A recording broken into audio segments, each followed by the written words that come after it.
भाई बीजेपी ने जो वादे पूरे नहीं करे वो मांग करांगे। का तो मकसद यही है कि जहाँ पे भी जैसा भी मौका मिले भारतीय जनता पार्टी की टांग खींचना है।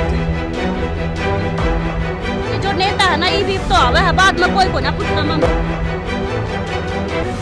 जुलाना, जींद और सफीदो तीनों को भी डेवलपमेंट की तरफ लेकर के जाना है।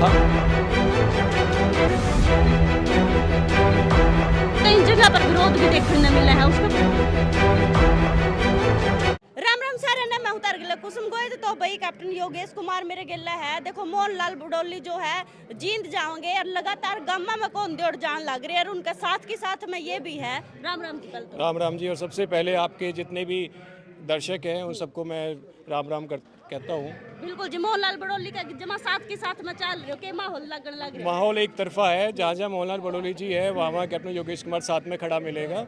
और आज जो है कि 3 गांवों के दौरे, उसके साथ साथ में जो है कि जींद के अंदर नई अनाज मंडी में विजय संकल्प रैली है, जिसमें हम सबके दिलों की धड़कन, युवा दिलों की धड़कन, कार्यकर्ताओं की जान नायब सैनी जी वहाँ पहुँच रहे हैं। तो उनको सुनने के लिए भी मेरे पूरे समर्थक साथ में जा रहे हैं। अच्छा, बीजेपी ने जो 400 पार का की बार नारा दिया है, क्या लग है कितना?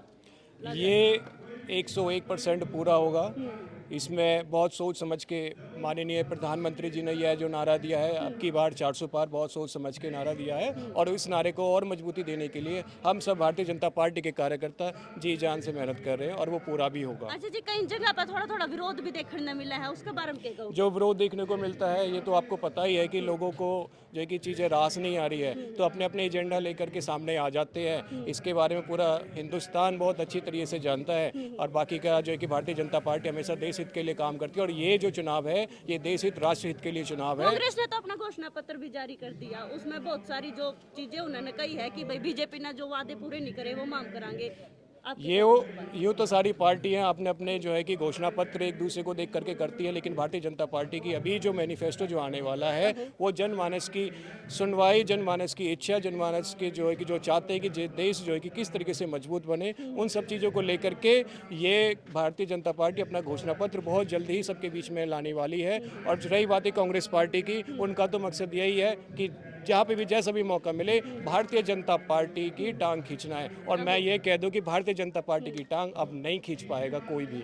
अच्छा जी, कई जगह पे है ना हम सर्वे कराना तो गम्मा के लोग नुकवे हैं, ये जो नेता है ना ये भी तो आवे है बाद में कोई को ना पूछता। मैं सोनीपत लोकसभा के जो प्रत्याशी है और होने वाले माननीय सांसद जी हैं, उनके व्यक्तित्व की अगर मैं बात करूं, उन्होंने जो है कि 5 साल राई विधानसभा से लोगों की सेवा करी है और प्रदेश के महामंत्री होने के नाते जहाँ जहाँ उनको बुलाया गया है, जहाँ जहाँ उनके काम है, उन्होंने दिन रात मेहनत करी है। उनकी तरफ से मैं सभी तो विधानसभा की भी मैं जिम्मेदारी लेता हूँ कि जब भी जहाँ, क्योंकि उनके सख्त आदेश है, सख्त हिदायत है कि जहाँ पे भी जिस भी कार्यकर्ता को जहाँ जैसी भी जरूरत पड़ेगी वो दिन रात हमेशा उनके साथ खड़े ये मिलेंगे। चुनाव है घर घर अंडर लाग रहे हैं, जो करे चुनाव खत्म हो जाएगा ना ये कोई नहीं आंदा घर घर। मैं ये कह रहा हूँ, वही बात मैं आपको बोल रहा हूँ कि चुनाव खत्म हो जाने के बाद में जिस भी कार्यकर्ता के साथ साथ में जो भी लोग माननीय सांसद जी से मिलना चाहते हैं, उनके जितने भी काम हैं, मैं तो एक छोटे छोटे काम को लेकर माननीय सांसद जी खुद अपना पर्सनल फ़ोन निकाल करके जो भी डिपार्टमेंट के जो भी मेन आदमी हैं उनको डायरेक्ट फ़ोन करते हैं। वो बीच में किसी मीडिएटर को ही लेकर के नहीं आते हैं। अच्छा जी, आप युवा हो, ये चुगड़दा को जितने खड़े युवा खड़े हैं, इनके चाहिए रोजगार, वो बताओ आप। रोजगार की अगर मैं बात करूँ, सारे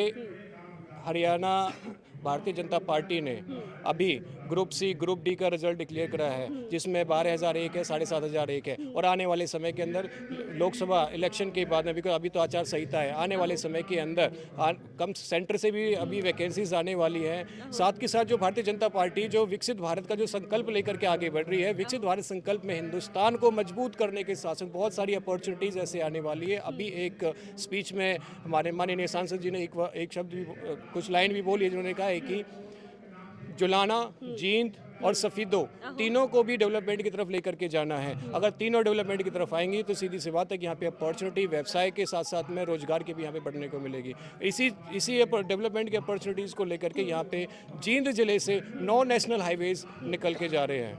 अच्छा जी, जींद रैली के बारे में लास्ट में क्या कहना चाहोगे? लास्ट में यही कहना चाहूँगा कि 2:30 बजे जो हम सबके लोकप्रिय मुख्यमंत्री हैं श्री नायब सैनी जी और विजय संकल्प रैली को और मजबूत करने के लिए हमारे लोकसभा प्रत्याशी श्री मोहनलाल बडोली जी को मजबूत करने के लिए 2:30 बजे नई अनाज मंडी में बहुत ज़्यादा तादाद में वहाँ पहुँचे।